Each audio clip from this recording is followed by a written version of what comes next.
వాసిని. నా పేరు ప్రభాకర్ యాదవ్. నిన్న జరిగిన press meet Adinarayana Yadav press meet పెట్టాడు. భూమి నాదని ప్రెస్ మీట్ పెట్టాడు. నేను అందువల్ల ఈరోజు ప్రెస్ మీట్లో నా నిజాయితీని నేను నిరూపించుకునేదానికి ప్రెస్ మీట్ పెట్టాను.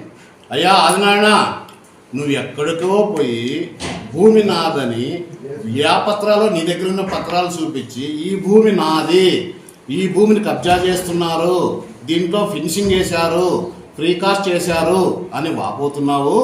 నువ్వు రావయా పెనుగొండకు వచ్చి నీదా భూమి నాదా, నేను ప్రెస్ మీట్ పెడతా, నువ్వు రా ప్రెస్ మీట్ లేదు, నువ్వు పెట్టు ప్రెస్ మీట్, నేను వస్తా.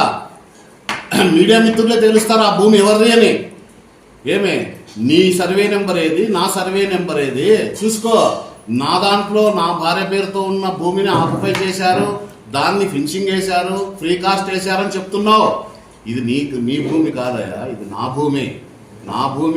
నా భూమిలో నేను ఫ్రీ కాస్ట్ చేసుకుంటే నువ్వు దౌర్జన్యంగా వచ్చి జేసీబీలు తీసుకొని వచ్చి రౌడీలను పంపించి ముక్కుమ్మడి దాడి చేసి నా ఫ్రీ కాస్ట్ను పడగొడుతుంది కదయా. కనీసం ఎవరిది భూమి అనేది తెలియనప్పుడు నువ్వు చదువుకోలేదా? నీ దగ్గర డాక్యుమెంట్లు లేవా? లేదు, నా దగ్గర ఉన్నాయి, తీసుకొని పోయి చెక్ చేసుకో. లేదు, నువ్వు రా, నేను నిరూపిస్తా. పెనుగొండలో జరిగితే నువ్వు ఎక్కడో తెలియని ప్రదేశానికి పోయి నువ్వు ప్రెస్ మీట్ పెట్టి ఈ భూమి నాది అంటే నీది అయిపోతుందా? నీ దగ్గర రికార్డ్స్ ఉంటే తీసుకొని రా. ఒక పోలీస్ స్టేషన్కి వస్తావా రా, రెవెన్యూ డిపార్ట్మెంట్ దగ్గరికి వస్తావా రా, లేదు మీడియా మిత్రుల దగ్గరికి వస్తావా రా, చూస్తాం నీదా నాదా భూమి.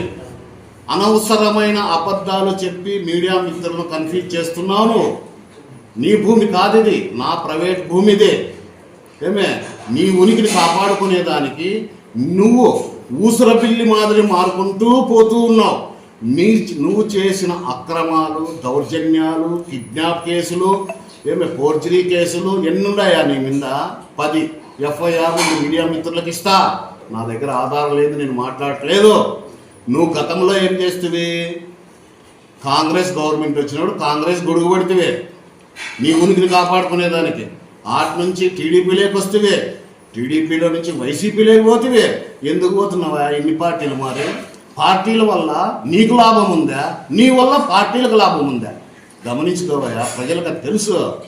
నువ్వు చేసిన అక్రమాలకి పెనుగొండలో వచ్చి నువ్వు ప్రెస్ మీట్ పెట్టలేక నువ్వు ఎక్కడో పోయి ప్రెస్ మీట్ పెడతాండవు. ఇక్కడ పెడితే నీకు నీ దగ్గర నీ బాధితులు అందరూ ముక్కుమ్మడిగా వచ్చి వాళ్ళు కూడా ప్రెస్ మీట్ పెడతారని భయముతో నువ్వు ఎడవ పెడతాడవయ్యా. నువ్వు భూమి కబ్జా చేస్తున్నారు, దౌర్జన్యం చేస్తున్నారు అంటున్నావు. దౌర్జన్యం చేస్తే కిడ్నాప్ కేసులు మా మీదకి వస్తాయా? కిడ్నాప్ చేయలేదా? ఒక ప్రముఖ వ్యాపారవేత్తను హైదరాబాద్ అతన్ని నువ్వు కిడ్నాప్ చేయలేదా? డోన్ ప్రాంతంలో FIR కాలేదా? నువ్వు అరెస్ట్ కాలేదా? ఫోర్జరీ కేసులు లేవా? ఎన్ని FIRలు ఉన్నాయి నీపై నీకు తెలుసా? నువ్వు నిజాయితీ పరుడా? ఎక్కడ నిజాయితీ ఉందో నిరూపించు. రా పెనుగొండకు రా. నువ్వు ఏదైతే నాది, నా భార్య పేరుతో ఉన్న ఈ ల్యాండు, ఆ ల్యాండ్లోకే పోదాం. రెవెన్యూ డిపార్ట్మెంట్ దగ్గరికి పోయి మళ్ళీ ల్యాండ్ లేకపోదాం, తేల్చుకుందాం. రెవెన్యూ డిపార్ట్మెంట్లో నీదా ల్యాండ్ నాదే. అంతేకాని అసత్యాలు పలుకుంటూ నువ్వు ఉసురు బిల్లి మారినట్లు మారుకుంటా ఖబర్దార్ బచ్చా. నీ భూమి అయితే మేము ఏ రోజు కూడా కన్నెత్తి కూడా చూడము. నువ్వు ఎన్ని కబ్జాలు చేశావో, ఏమి చేశావో అనేది దేశానికి తెలుసు, మీ మండలానికి తెలుసు, మీ నియోజకవర్గంలో ప్రతి ఒక్క పిల్లవాడిని అడిగినా చెప్తాడు నీ గురించి. కాదయ్యా, నీకు కాన్వాయిలు పెట్టుకొని తిరగాల్సిన పని ఏముందయ్యా? తప్పు చేయకపోతే మంది మార్బలమన్నీ వేసుకొని తిరగాల్సిన పని ఏముందయ్యా? నువ్వు తప్పు చేయకపోతే నువ్వు బయటికి